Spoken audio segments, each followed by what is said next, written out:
Daawwattootaa fi hordoftoota Bilisootii fi akkuma beekamu qophii addaa qabannee isiniif dhiyaannee jira. Qophiin keenya kan irraa kun irratti gahaa adii uffannaa, adii dubbannaa, adii unannaa, afaan keenyaan dubbannaa. Shama harka fuunee daawwattootaa fi hordoftoota keenyaa adii dubbannaa, adii uffannaa, adii nyaannaa, adii unannaa. Harka fuunee kabajamtoota fi hordoftoota daawwattoota keenyaa akkam nagaa jirtu fayyaa keessanii isiniin jenna. Adii uffannaa, adii dubbannaa, adii unannaa. Assalamu alaikum wa rahmatullahi wa barakatuh. Hordoftoota fi daawwattoota kee miidiyaa Bilisoo TV miidiyaa. Akkuma zannutti adii uffannaa, adii unannaa, adii dubbannaa. Warri sabaaf jecha bahan ilmaan abbaa tokko ta'an Islaamaa fi Kiristaanaan waliin qorii tokko nyaatan. Warri sabaaf jecha bahan kaayoo tokkoof waliin deeman amantaan addaan nu baasu utuu walii wareegaman. Tokkummaa keenya jabeessi seenaa boonsaa galmeessanii fakkeenya gaarii dhalootaaf dabarsanii.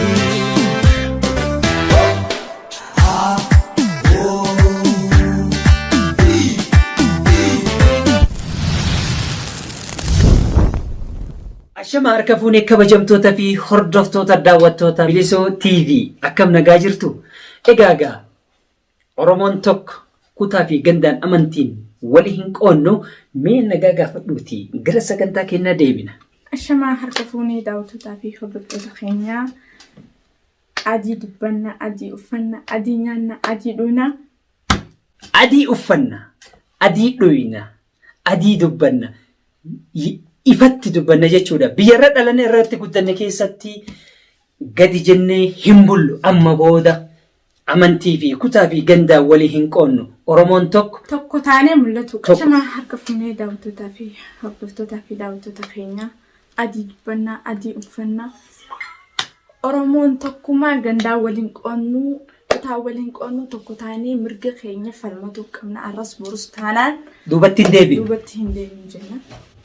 Egaa kabajamtoota fi hordoftoota daawwattoota Bilisoo TV akkam nagaa jirtu. Nageenyi keenya kan jaalala onne irraa madde tulluu qaxxaamuree bu'aa je'ii bahee bakka isin jirtanitti bahaa fi kibba kaabaa fi kibba bahaa fi dhiyaatti isin bira haa ga'u isiniin jenna. Akkuma ishiin jette dhugaa dubbanna, adii uffanna, adii nyaanna. Oromoon tokko kutaa waliin qoonnu, gandaa waliin qoonnu. Tokkummaa keenya cimsinee gara fuula duraa itti fufna. Qabsoon keenya jalqaba malee, eegala malee ganaa itti fufa. Amantii fi kutaa gandaan osoo waliin qoonne irree tokkoon, gaachana tokkoon, oromummaa keenyan, eenyummaa keenyan, afaan keenyan boonnee bakka kamittuu mataa ol qabannee itti fufna. Siraatu qabnaa, mirga keenya falmannee mul'atu qabnaa. Arras borus wal qabannee tokko taanee tokko haa taanu bakka hundaa'u.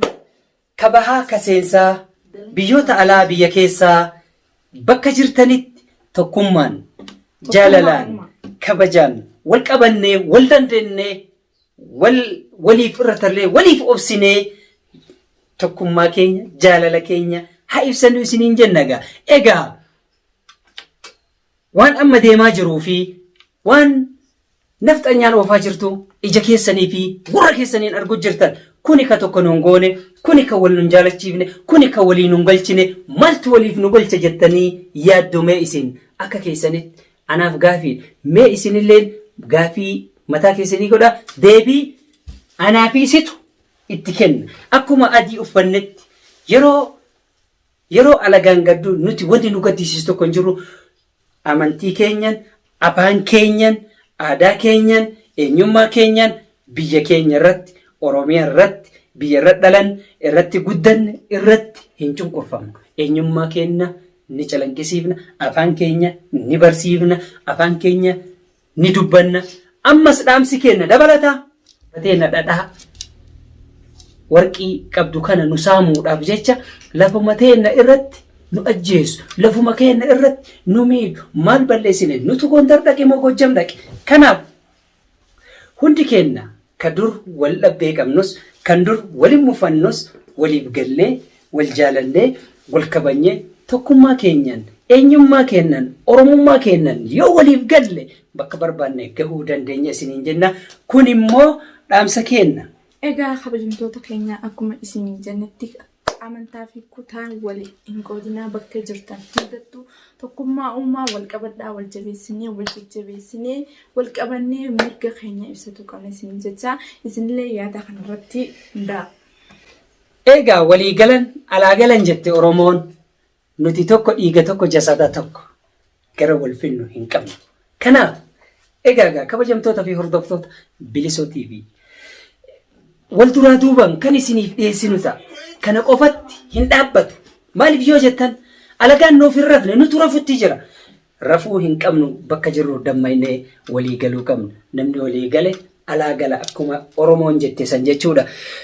Biyya kee irratti yeroo si sarman ati abbaa biyyaatii miti yeroo siin jedhan akkamitti akka laallu nu hunda kennaaf mee laalaa. Dhiyoo tana yeroo afaan keenyan nuti eenyu gadi Oromoodha saba bal'aadha saba guddaadha afaan keenya waaqa kadhanna afaan keenyan waa amantii keenya ibsanna kan jedhu isaan as baanan hiccitiin isaanii warroonni duraan ummata keenya kana gadhiitaa turan ummata keenya kana harki nyaachisu qaddasaan isaanii hin ta'u jechaa turan amma jedhanii iyyaa jiran booyaa jiran jechuudha.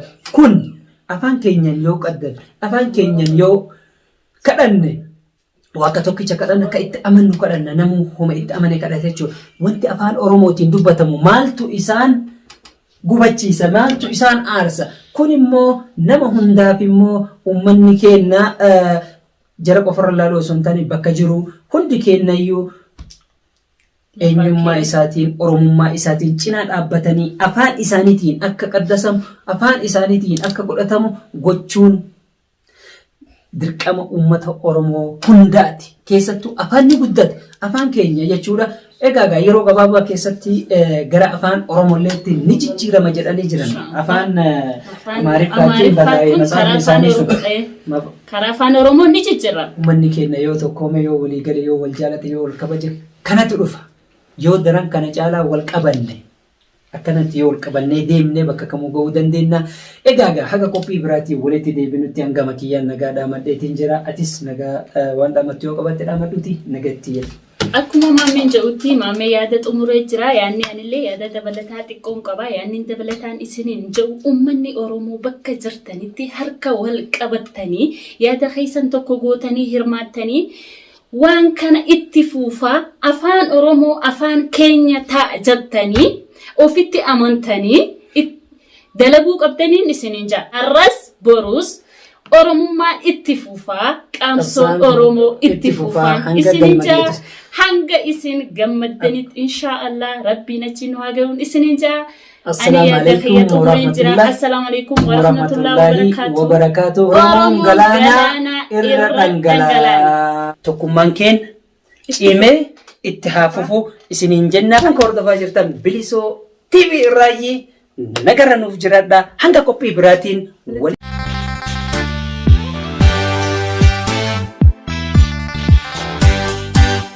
Gaaffii dhaabar habaarsamoo barruu baraa nuuf sanuma waan nuun gallee gaafa yoomii barri gaddaa nurraa dhume rakkanneerraa xaxaadha dubbeensa kam dubbadheen kamiin dhiisaa maal ta'a hireen saba keenyaa booddeen isa raajii dhaabar galmee seenaa jaallan kalee dagachuudhaan nu tokko jennee yaa jaranaa seenaa faarsuu maal nu godhe tokko jennee seenaa faarsuu maal nu godhe.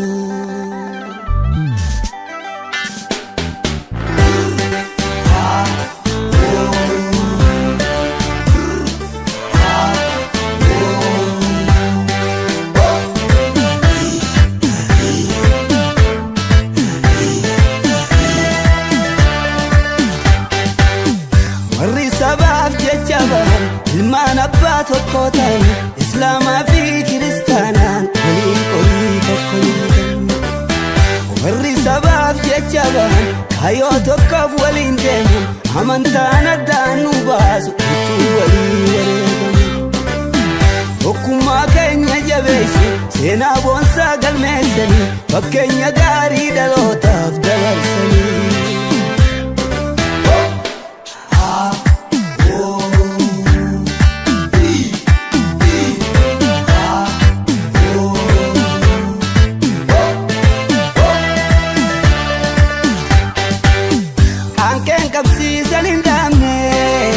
Walgeesse keessaa fi alaa daandii dhugaa gad hin dhiifne dhaloonni haaromsaa oolaa qaanqeen qabsiisan hin dhaabne walgeesse keessaa fi alaa daandii dhugaa gad hin dhiifne dhaloonni kaayyoo isaan lolaa daandii dhugaa gad hin dhiifne dhaloonni haaromsaa oolaa dhaloonni kaayyoo isaan lolaa.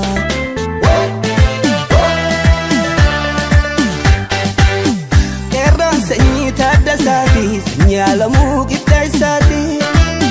Qeerroon sanyii Elemoo fi sanyii Aneessoo Waareeti. Qeerroon sanyii Laggasaa fi sanyii Irreessoo Caalaati. Qeerroon sanyii Magarsaa fi sanyii Faafam Toyyooti. Qeerroon sanyii Baawwatoo fi sanyii Hassan Hamdeeti. Sanyii Buruusoo Borooti. Sanyii Nadii Gammadaati. Urree haqaarraan dabinaa moggaa eenyummaa ofiitiif falmachuun mirgaa. Gootonni dhiiraaf dubartii nuuf ragaa sanyii Warqituu Ayyaantuu Dagaa. Haashaa aliitii fi fuulanii baruu. Haashaa aliitii fi fuulanii baruu.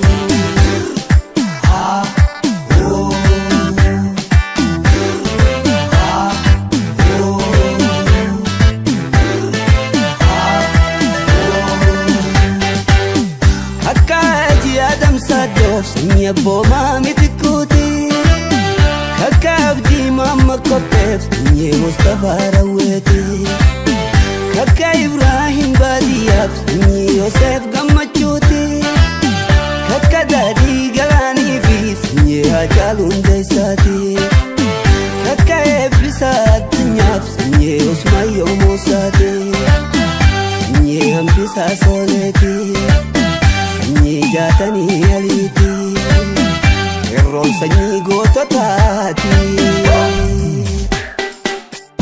Abbolii faayolii dargaggoof shamarri hayyootaaf hoogganii qeerroo fi qarreeni dhiigni qabsaa'ota keenyaa biyyaaf sabaaf dhangala'ee dagatamee akka nafne lafeen qabsaa'ota keenyaa biyyaaf sabaaf kan harca'ee gatii dhabee akka nafne. Kan bahaa fi dhihaa kaabaa fi kibbaanii hawal jabeeffannu xiqqaa fi guddaanii tokkummaa dhiigaa fi lafeen ijaarame akka hin diigamne duudhaa fi nagaan qoodamne. Tokkummaa dhiigaa fi lafeen ijaarame akka hin diigamne gantaa dhuunfaatiin sobamne. Akka hin diigamne duudhaa fi nagaan qoodamne. Akka hin diigamne.